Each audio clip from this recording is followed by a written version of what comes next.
Atenção! Vai começar agora uma teleaula de processos de fabricação do curso profissionalizante. Este módulo tem um total de 80 aulas. Hoje, você vai assistir a teleaula número 58.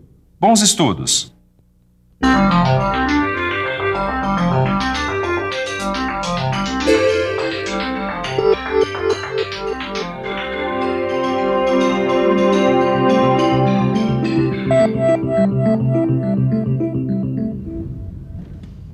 Bom dia. Seu Lorenzo, quais são as ferramentas que o senhor mais usa no seu dia a dia de trabalho? Um pente, tesoura, navalha, máquina de cortar cabelo, mais secador de cabelo, mas é essencial, né? E daria para fazer um corte de cabelo com uma tesoura que não estivesse bem afiada? Não tem condição, não. E a barba? Daria para fazer uma barba bem feita com um corte com fio ruim? Inde, não tem condição nenhuma. É isso aí. Será que o barbeiro é o único profissional que precisa manter suas ferramentas de corte bem afiadas? Claro que não, né? Qualquer profissional precisa deixar as suas ferramentas em ordem para fazer um bom trabalho, inclusive o profissional de mecânica. Na usinagem, depois de algum tempo, as ferramentas de corte geralmente se desgastam, passando a apresentar trincas, lascamentos ou modificações em suas propriedades. O desgaste das ferramentas é a porta de entrada para dois inimigos bastante indesejáveis: queda da produtividade e da qualidade.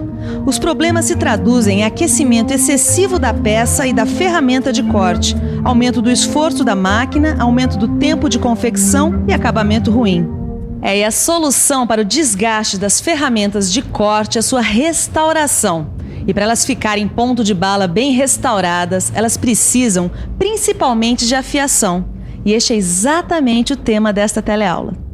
Nesta teleaula você vai aprender o que é afiação, vai conhecer seus tipos e quais os procedimentos contidos na operação de afiar. E aí, tá prestando atenção? Então vamos em frente, porque depois dessa teleaula você vai poder fazer barba e cabelo quando o assunto for afiação.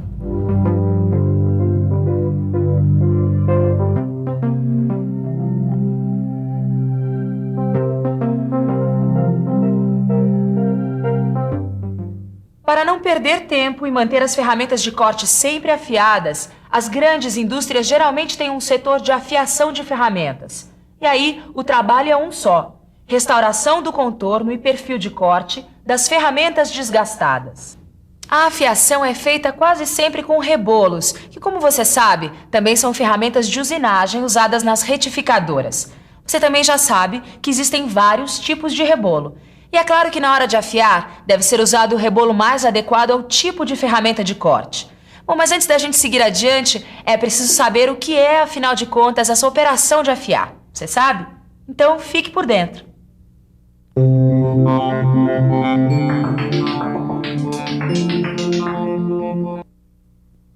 O que é afiação? Muito bem. Afiar é dar forma e perfilar arestas de ferramentas de corte novas que acabaram de ser feitas.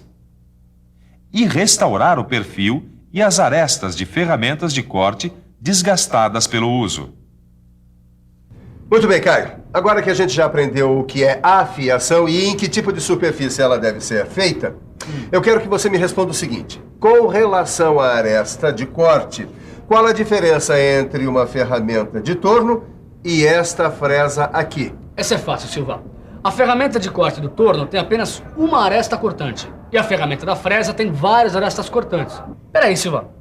Você está querendo me dizer que as ferramentas de corte se dividem em ferramentas que têm uma aresta de corte e ferramentas que têm várias arestas de corte, é isso? Na mosca. Quando a ferramenta tem apenas uma aresta de corte, ela é monocortante. As ferramentas de torno e de plana são do tipo monocortantes. Já as fresas, as brocas, os escariadores e as serras são do tipo policortantes. Bom, poli quer dizer muitos. Policortantes, então, são ferramentas com muitas arestas de corte. Mas peraí, ô Silva, a teleaula não é sobre afiação? Pois fique o senhor sabendo que a afiação depende disso, Caio. Quer dizer, para saber qual o melhor jeito de afiar uma ferramenta, é preciso considerar se ela é monocortante ou policortante. E a afiação não depende do material de que é feita a ferramenta? Claro. Para escolher o rebolo adequado, é fundamental saber de que tipo de material a ferramenta é feita. Que tal a gente relembrar os materiais mais usados para fabricar uma ferramenta de corte?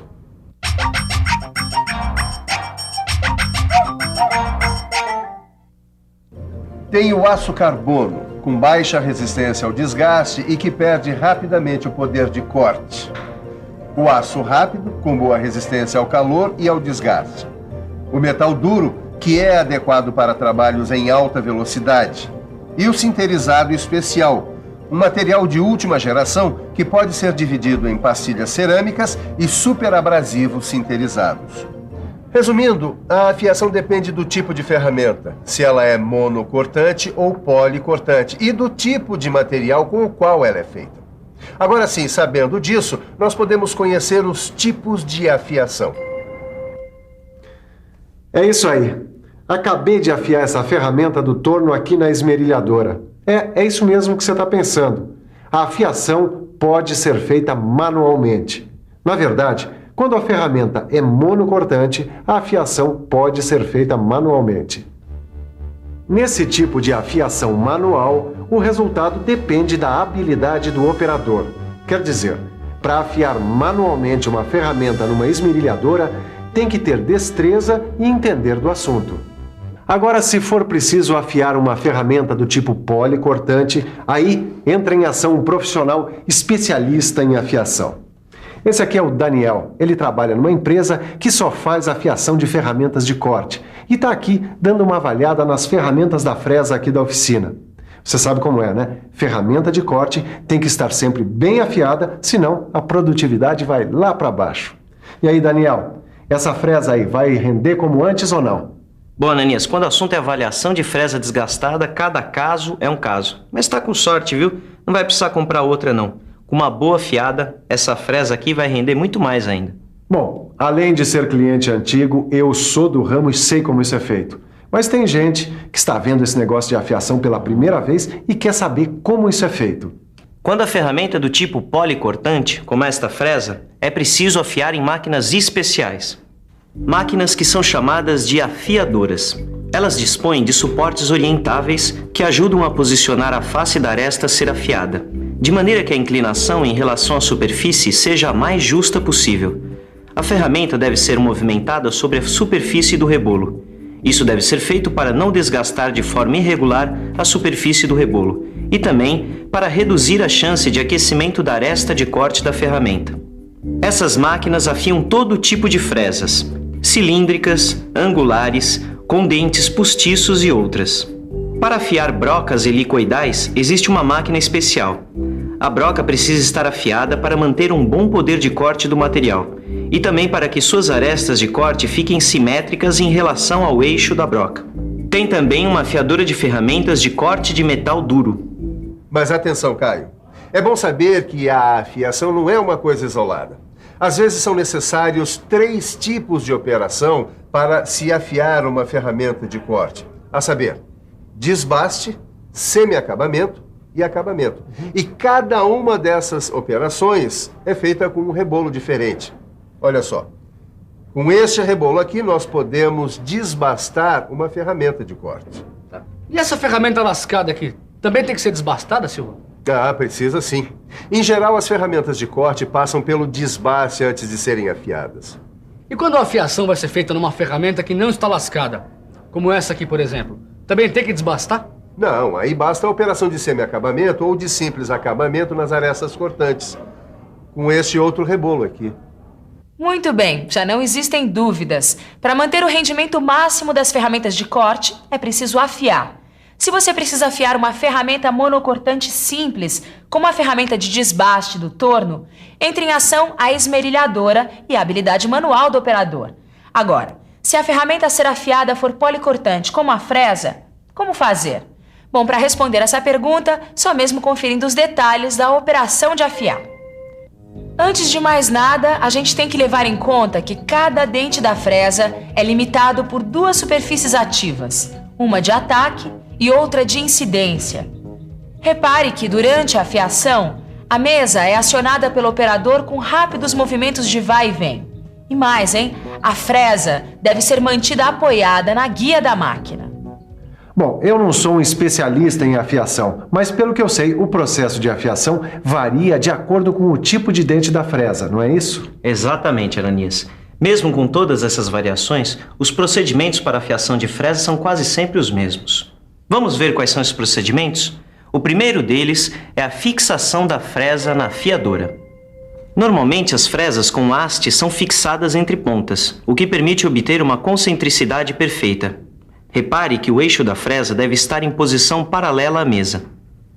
No caso da fresa de topo, a fixação é feita com a ajuda de um cabeçote porta-fresa inclinado, com ângulo de incidência de aproximadamente 6 graus. Um jogo de adaptadores permite a fixação das diversas hastes cônicas.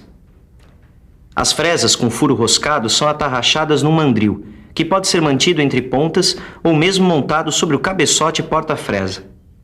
E as fresas com haste cilíndrica podem ser afiadas entre pontas, ou ainda fixadas no cabeçote porta-fresa, através de pinças cônicas. O segundo procedimento diz respeito à regulagem da máquina. Como exemplo, imagine que a gente vai afiar a parte externa da fresa com um rebolo reto plano. O dente da fresa é apoiado na escora guia, assim. Depois, o eixo do porta-rebolo e o eixo porta-fresa são colocados paralelamente no mesmo plano horizontal. Aí é hora de aproximar um dos dentes para bem perto do rebolo. Por último, a operação de afiar propriamente dita. Antes de ligar o motor, tem que aproximar a fresa alguns milímetros do rebolo, mas de maneira que ele possa girar livremente. Aí sim pode ligar. Então o carro deve ser aproximado do rebolo, bem devagarzinho, até que o rebolo e a fresa fiquem em contato. Aí tem que movimentar a mesa assim, num vai e vem bem rápido. E ao mesmo tempo, a fresa deve ser guiada pela outra mão. Em seguida, a fresa deve ser afastada lateralmente e deve-se fazer um passe de 0,02 de milímetro. Então é só ir afiando dente a dente, sempre mantendo a mesma referência. Depois de uma volta completa, o carro deve ser avançado para um novo passe de 0,02 de milímetro, e a afiação deve continuar até compensar todo o desgaste da fresa. Para o acabamento, os passes devem ser de 0,01 de milímetro. Depois da afiação, as rebarbas devem ser retiradas do gume com uma pedra abrasiva. Aí, pronto, Silva. Tá afiadinha, pronta para usinar mais um montão de peças. Que está afiado eu sei, Caio. O que eu quero saber é se você está afiado nesse assunto. Bom, eu acho que sim, né? Mas para garantir, que tal a gente fazer uma boa revisão? E atenção, se liga aí que é hora da revisão. Na teleaula de hoje, você aprendeu o que é afiação e viu que ela depende do tipo de ferramenta, se monocortante ou policortante, e também do tipo de material usado na fabricação da ferramenta. Viu que a afiação pode ser feita manualmente, no caso das ferramentas monocortantes, ou com máquinas afiadoras, no caso das ferramentas policortantes. E também que existem vários tipos de máquinas afiadoras. Por último, você aprendeu que procedimentos deve seguir na hora de afiar uma ferramenta. As ferramentas de corte devem estar sempre bem afiadas para render. E para você render neste assunto, só tem um jeito. Dê uma bela estudada no seu livro de estudos. Assim você vai ficar bem afiado. Até a próxima teleaula e tchau.